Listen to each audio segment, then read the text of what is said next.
stocks, bonds, ETFs, straight out of downtown Chicago. This is Zach's Market Edge. Welcome to Zach's Market Edge, the podcast about investing in your life. I'm your host, Tracy Reinick, and this week I'm joined by Zach's equity strategist and the editor of Zach's Surprise Trader, Dave Bartosiak, as we take a look at the auto stocks and really what's going on in the auto industry. A lot of them look like values here, or are they traps? We're going to look into that. And we've talked a lot about peak auto before. Are we in it? Is this time for real? Because it's kind of been a call about peak auto for, I want to say, 2 or 3 years now. People have been talking about it. And we're also going to take a look at what happened at the Monterrey Car Week, which is the big classic car gathering every year out in California. Dave, let's start off with Monterey because a lot of interesting things happened there this year, I feel, and it's not really getting as much play as I feel it should have. So basically, it wasn't that good this year for the sales because they have a lot of the classic cars out there, and then they hold big auctions. And some of the years, they'll see the most expensive car to ever sell at auction. I guess last year in 2018, there was a 1962 Ferrari 250 GTO that sold for $48.4 million. This year, I think the most expensive was like 19 million, 19.8 million this year was the most expensive. It was soft at the top end. And what is the top end? So the really high-priced cars, your very extraordinarily collectible cars, things that have racing heritage and pedigree. So is that like over $1 million then? Is that what we're talking? Oh, yeah. Okay. Yeah. Okay. So the one that stood out here was actually the most bizarre part of this auction. They had an old Porsche, which they expected was going to fetch a ton of money. It was a 1939 Porsche Type 64. So it's one of the first cars that Ferdinand Porsche ever designed. Okay. And they were expecting a ton of money out of this car. They opened the auction at $30 million. And then shortly after that, accepted a bid for $70 million, 70. Wow! And as it turned out, the bid was supposed to be for $13 million and $17 million, not 30 and 70. And so basically, it was just a complete debacle. Wow! So they just kind of shut it down, and then the car, it was just a total embarrassment for the auction house because it was just a complete mistake. So it didn't work. It didn't work out. So the car ended up being a no sale because of the mix up. Wow. So that's kind of what highlighted, the embarrassment of this. So all in all, $197 million worth of cars traded hands. Okay. And that's the lowest total amount since 2011. Okay. They were expecting $370 million. Wow. And they did not get that. That's what they ended up getting last year, is $370 million. And that's kind of where they thought they were going to be this year, and it just did not happen. Now, one important note here, though, is that more of the $1 million cars that were at auction did not sell. Okay. So, anything $1 million and up, only 42% of those cars ended up selling, compared to 55% over the last several months. So it's kind of reached this peak where people are not interested in those $1 million cars anymore. Okay. Now, the good thing, though, that came out of this auction is that cars under $75,000 had a ton of strength. So it seems like what's happening is these collectors are kind of ignoring, the multi-million-dollar cars and are trying to find value within the classic car space right now. Okay. Does that also have something to do with the type of buyers that it may be, slightly older collectors who can, let's be frank, afford the $1 million cars, and maybe the Yeah. younger, either Gen Zs, maybe even now, or millennials are the ones buying the lower price cars?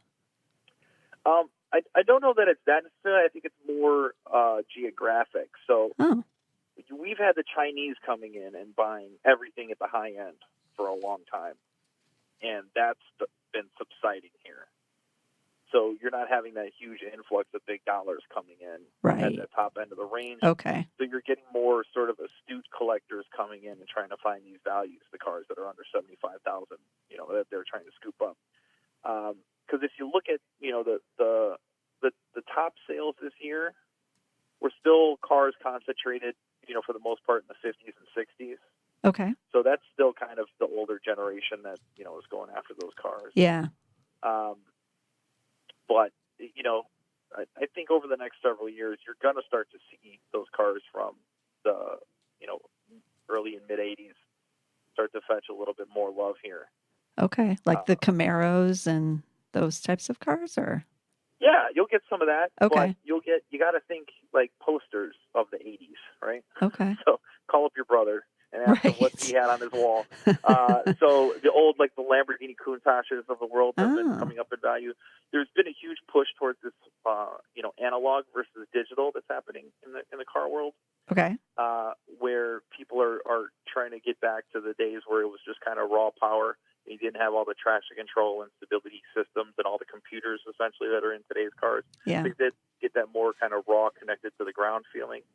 So that's what you're seeing. So the Camaros, maybe the IROCs, but those have kind of been, I don't want to say swept under the rug, but they're just, this new generation, when we're looking at the 80s, it's going to be more foreign cars. You're going to have a lot of Japanese cars Okay. that are going to be attracting attention. So a little bit of a shift versus when you think in the 60s, you had all the muscle cars like the Camaros, the Mustangs, the GTOs, things of that nature, all the Mopar cars. You're not going to have that in this next generation. It's going to be a lot more tilted towards the Japanese, some of the early Italian exotics. Okay. Now, I saw some stats that said this isn't the first time that sales have been down this sharp at Monterey, but I thought that the years that they were also down was kind of interesting. So apparently sales plunged 72% from 2000 to 2002. And then during the financial crisis, they were down 14% from 2008 to 2009. But the overall market also plunged in 2009, not just like at the higher end at all. But it kind of makes you stop to think about like why it's plunging here, because we're not in a recession. And you mentioned the Chinese buyers, so that could be part of it. But I don't know. Does it give you any pause about what may be going on in the overall economy, that the really expensive car buyers seem to have pulled back? Yeah, I think it certainly does. I think it's an uncertainty thing, right? Okay. When you have and it's also buckets of money. So what I mean by that is, you can only have so much money invested in stocks.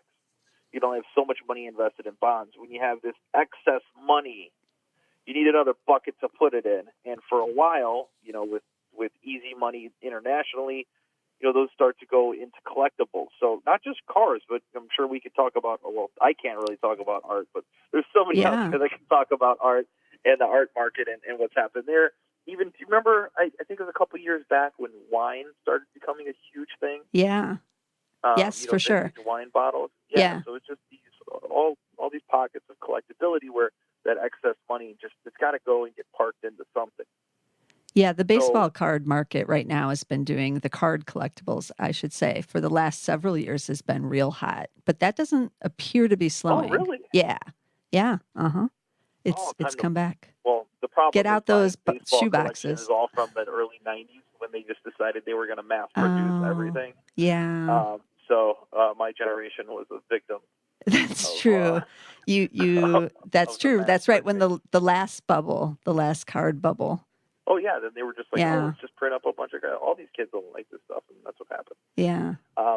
but yeah, for car values, definitely the sort of affordable classics Okay. have continued to be strong. So there's an index, Haggerty, the insurance company. Okay. They do classic car insurance, and they have an index of collectible cars priced under $30,000 Okay. that they pegged. Yeah, I'll have to give you the details, but it's just like any other index, they peg it to a certain level. Anyway, this index in January 2007 was about 18,000, Okay. and has been steadily increasing since then, and is now at 27.5. Okay. So it's just anything under that affordable classic trend that we were seeing continue at Monterrey is something that's happened for a while here, and it probably isn't going to stop. Right. Because when you have that huge discrepancy between the $1 million cars, then there's a whole lot of cars that are under $30,000 that the average Joe, so to speak, wants to get their hands on. Yeah. And then they can, and they do. So that doesn't seem, an index like that is not seemingly flashing any kind of danger unless you believe, that it can't continue to just gain, but it's Right. not on the decline, right? So No, that's not on the decline. But if you look at, the muscle cars, yeah. we touched on that a little bit. They sort of peaked along with the stock market, and then bottomed out along with the stock market. And now that index is starting to roll over, and it has been rolling over for the last year and a half or so. Okay. Now, but that's sort of a demand related issue, I think, more than a commentary on the overall health of the economy. Okay. I think, like you said, the new generation comes in, and they're not lusting after these muscle cars like the previous generation did. Right. So they have different tastes. So they're looking at different things. Okay. Now, because if you look at Ferrari, for example, the Ferrari index has gone crazy from January 2007 through January 2017. The Ferrari index basically went up fivefold. Wow. And it's been steady since January of 2016, basically. Steady, ticking down a little bit, but there's just a shift, I think, in what people are looking for and what they will look for over the course of the next several years.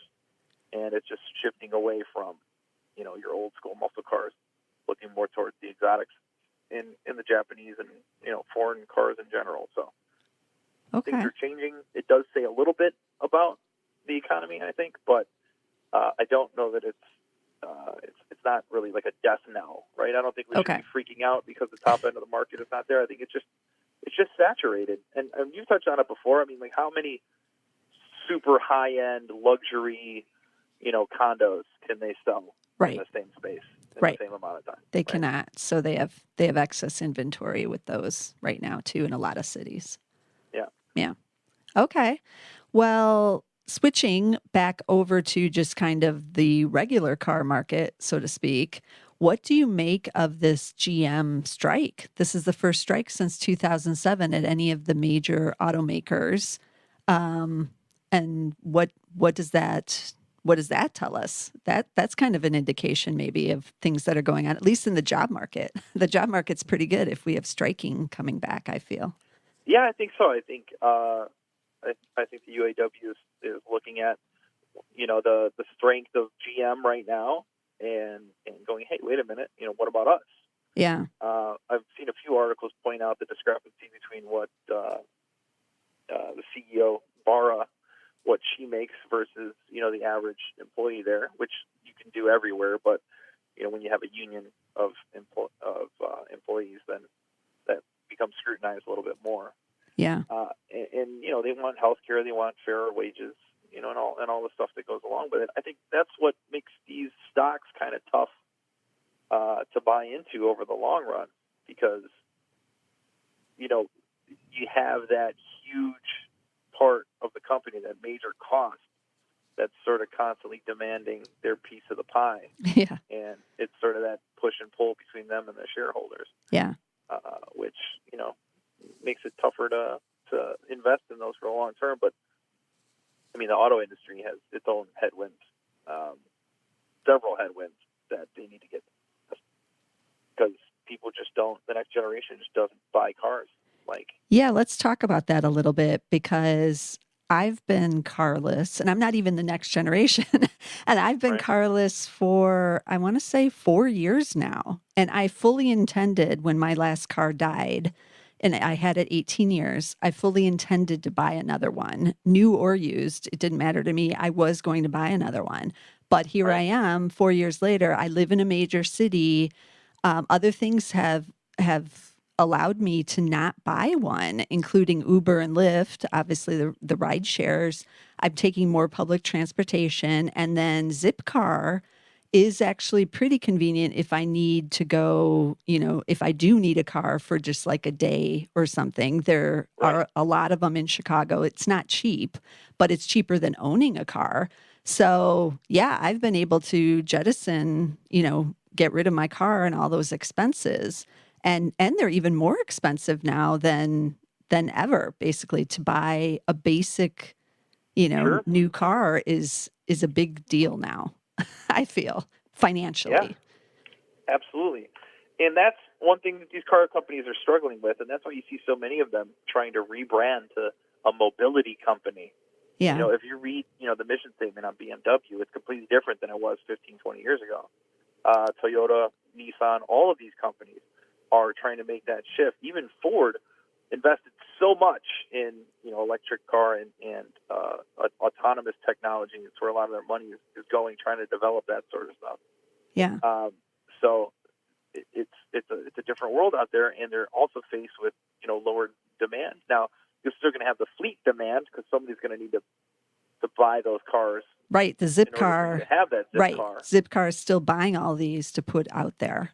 Yeah, but the days of a family of four having 3 cars, is Right. gone. Except for me, because I love cars. Right. But you're gonna have those. I'm not the norm by any stretch of the imagination. Right. I'm I love cars. It's like a hobby of mine. But your average person just doesn't have that. And like you touched on it, that people are living in urban areas, take the train, you got the Uber, you got Zipcar. So that demand is just not there. We're not out living in the sprawling suburbs where we have to drive around everywhere. Right. It's changing.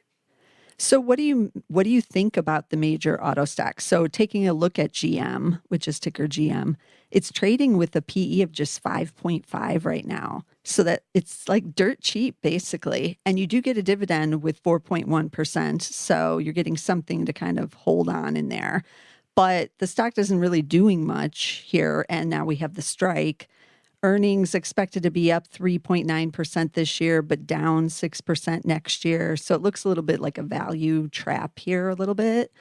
But what about a long-term investor? Is that dividend on any of these worth getting in? Because Ford is paying 6.5% dividend here. Yeah. And they're cheap too. They have a 7.2 PE. Yeah, I think you are buying these stocks for the dividend. Okay. You're not buying them for any growth.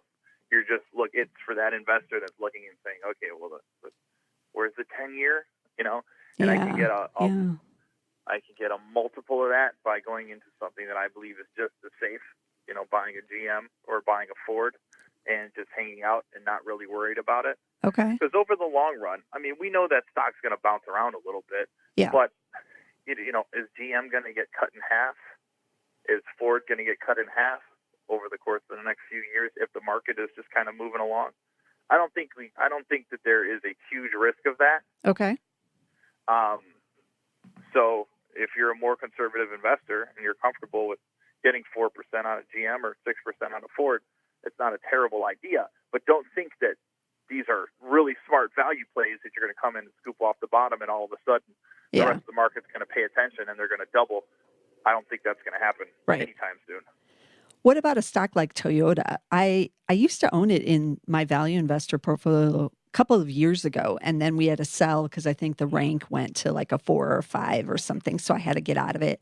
But I took a look at it for the first time in a long time today. It's always traded at a bit of a premium compared to the U.S. makers. So it does have still a cheap P, but it's trading at 9 times. But those earnings are are not bad. Expected to be up 26% this fiscal year and then another 8% in fiscal 2021. And the shares have gotten a bit of a bid here. Is there something different about Toyota that I don't know? The ticker is TM for Toyota.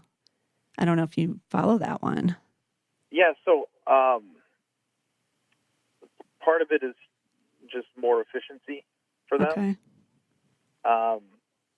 But I think that eventually they're going to sort of fit into that same rut that you're going to see from some of these larger auto. I mean, Toyota's huge. Think about how large these companies are and the challenges that they're going to face inevitably over the course of the next couple of years, or several years, really. I mean, the headwinds. There's a ton of headwinds.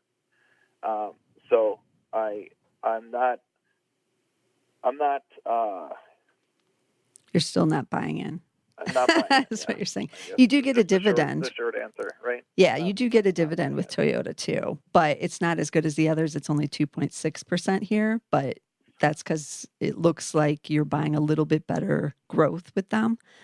But speaking of growth, what about Ferrari? You mentioned them earlier with the Ferrari index, but you can buy that stock. The ticker is RACE, RACE.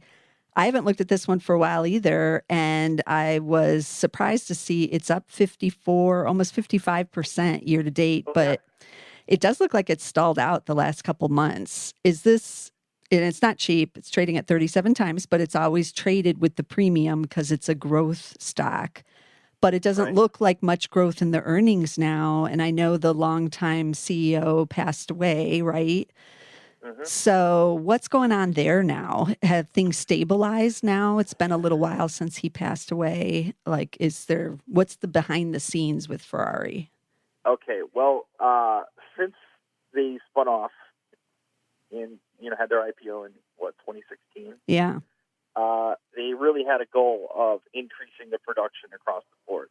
See, Ferrari used to be, for the most part, you had 3 cars, for the most part, and I'm generalizing. Okay. You had a mid-engine V8, you had a front-engine V12, and then you had like a hypercar, like a super over-the-top crazy car, like the F40, the F50, the Enzo.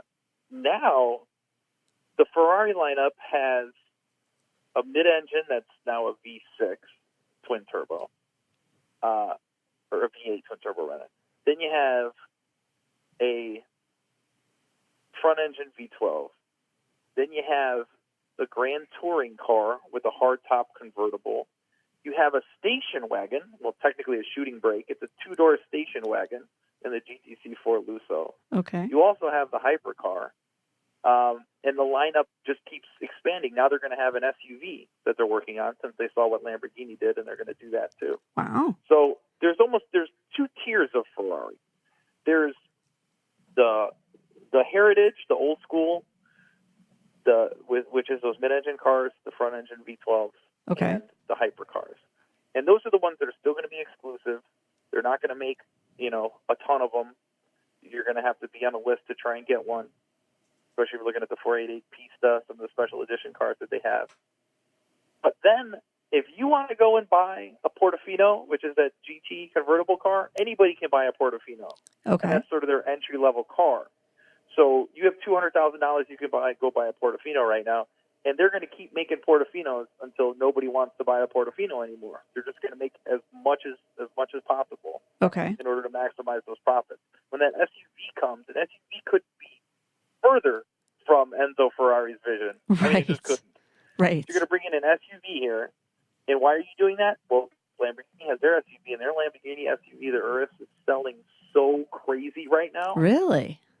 They're selling for over sticker, and then when you buy it, you don't lose any money on it. Wow.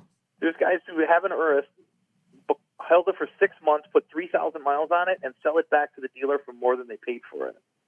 Wow. How does it compare to the Porsche SUV? I saw one of those driving around just the other day, and I did notice it because I was like, oh, that's a pretty car. What kind is that? Yeah. And then it drove by, and I saw that it was the Porsche one. Is that still a player Porsche in the SUV? already has like a couple of them. Yeah. Porsche has different sizes, but Porsche shares a lot of their research with the Volkswagen Group, and Okay. the Volkswagen Group owns Lamborghini. So there's a Oh, lot of that in there. okay. A Touareg, the Volkswagen, the Yes. big Volkswagen, the Bentley Bentayga, all of Okay. these cars have a lot of similarities when it comes to terms of the chassis. Now, Lamborghini changes because they put a body kit on it, and then they have their V8 inside of it, so it's different. But essentially, they're able to make these cars for very cheap because they already have this platform that they can share within the Volkswagen Group. Whereas Ferrari is out here trying to, figure it out all on their own. I think what Ferrari's going to do here, though, is they're going to take the GTC4 Lusso platform and just make it taller, and that's what the Ferrari SUV is going to be. Is the Lamborghini, is that restricted in the number of units? Are they like limiting supply with that one? They're not, but just Lamborghini's production facilities in general just don't pump out that many cars. Okay. So that's So, why the demand, and then they're selling for over the sticker price. Right. And Lamborghini had a real hit on their hands with the Huracan. So that's their V10 car, the baby Lambo, as they call it. Okay. That's the entry-level Lamborghini, so you're talking low 200,000s on that one. Okay. And what does the they sell SUV sell for? Do you know? a ton of those. SUVs, I think 220 Okay. I saw. All right. So that's competing with the high-end Range Rover. Okay. And again, the Bentley Bentayga, which I touched on before. Yeah. And then I guess you could argue the Rolls-Royce Cullinan, the Rolls-Royce SUV. Have you seen one of those in Chicago yet? No. I'll keep an eye out, though. I've seen a few of them down here. Yeah. You can't miss it because it's a gigantic car. Okay. But there's, and then even so Mercedes has their, 4x4 squared giant SUVs. They're basically just this really high-end SUV market. And it's not really, the U.S. is not its target market with these cars. It's overseas, it's, the Saudis, really. Okay. In Dubai Yeah. and, the Middle East, even in China. Okay. In these growth markets is where they're selling a lot of these real high-end SUVs. So, Ferrari might be a little bit too late to the game. But anyway, so the thing is, Ferrari is, they're beginning to sort of saturate that market with these certain cars that are made really just to make Ferrari money and are not necessarily the true Ferraris. Okay. And that's why we're basically seeing almost no earnings growth this year. And then it is supposed to increase a little bit next year, about 11% gain for next year, if that holds up. Yeah, they've just gone so far so fast. They've just grown leaps and bounds over the course of the last 3 years, and it's just hard to keep that pace. Okay. They've kind of grown into the market, into that shape. And there was a race between a lot of those car companies. McLaren was in that race too. Everyone was just trying to pump out as many cars as they can to meet this demand because there was this huge demand at that higher end of the market. Now it's kind of filled in, so now they have to be smarter. They have to be more nimble. And then they've added so much to their product lines that it's starting to get a little bit tougher. So you're going to see these exotic car makers start to really duke it out at the high end as there's just less. They're just so oversupplied on the higher end of the market. Okay. What do you? We're already seeing like the mid-engine Ferraris. The latest one, the 488, is starting to lose value at a much faster pace than its predecessor, the 458, did. Okay. To the point where they're almost going to start to be the same amount of money in the next maybe year or two, because now they have even the next generation that's coming out. So it's just like what happens to Corvettes. They pump out as many Corvettes as they want every year. GM does it, and they stay on the lot, and you get these super big deals at the end of the year, and then a couple of years later, the used car prices fall so much just because they're so saturated. Yeah. So, but GM's able to do that because they can produce the Corvette so cheaply. So that when that starts to hit up at the high end of the market, margins are going to start contracting for these guys, and that's the headwind that they're going to be facing. Okay. Now, we haven't touched on kind of the elephant in the room, but the electric car market, like Tesla. Yep. I saw an ad today for Jaguar's new, I think, electric SUV, and that was the first. Face. Yes. And so that made me realize, hey, there's a lot of competitors coming in here for Tesla now. What do you think of the electric car market and Tesla, the stock in particular here? So you're going to have growing pains here, I think, initially from Tesla because of the perception that people have of Tesla. Okay. So the Tesla Model S, their high-end, essentially luxury electric car, right? Yeah. That's not what Tesla wants to be. They made that car because they could. Okay. Now Porsche is going to have the Taycan, which is basically a sports model, a luxury sports sedan, which will directly compete with the Model S in some markets, but not in others. So what I mean by that is, because it's a sports sort of performance car coming from Porsche, it's not going to compete with the guys who want to have that luxury feel in an electric car. Okay. It's going to compete sort of with the hot shot.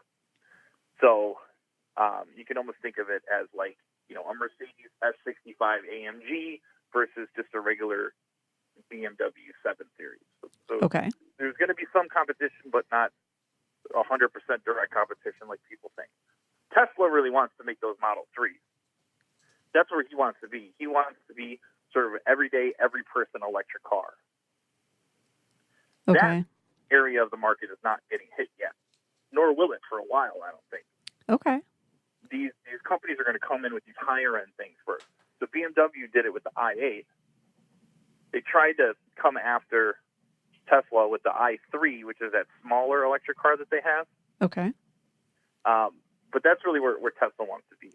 I think you're going to see Tesla really show that it wasn't just a car play. Tesla was an infrastructure play. And their charging stations that are throughout the U.S., they have a big leg up on everyone else coming into the U.S.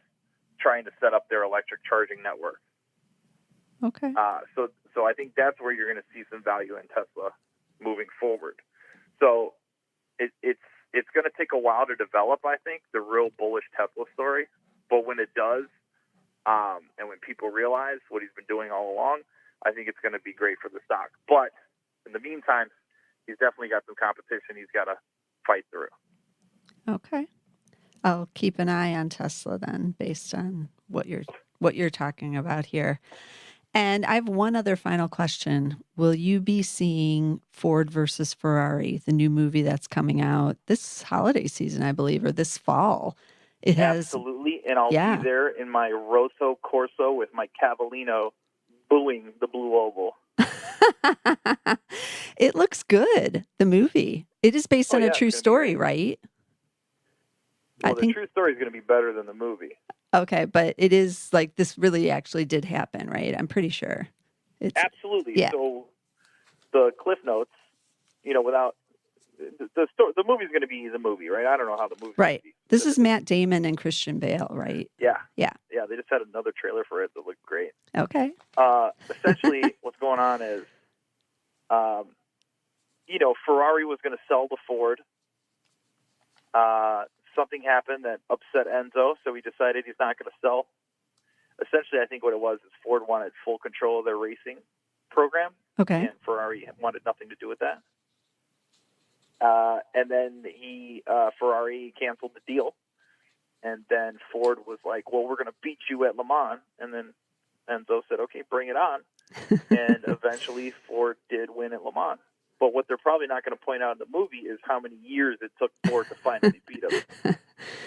I don't know. We'll see. But it does look good. So I'm excited to see it's going to be a great movie. Another kind of car movie. You don't see those every day. Yeah. Yeah. It's going to be a great movie. Okay. I used to be a big Ford fan until I evolved. Okay. So yeah, there's a lot going on in the car industry right now, and this was a good coverage of it, Dave. Thanks for joining us today because you are our resident expert here on all things cars.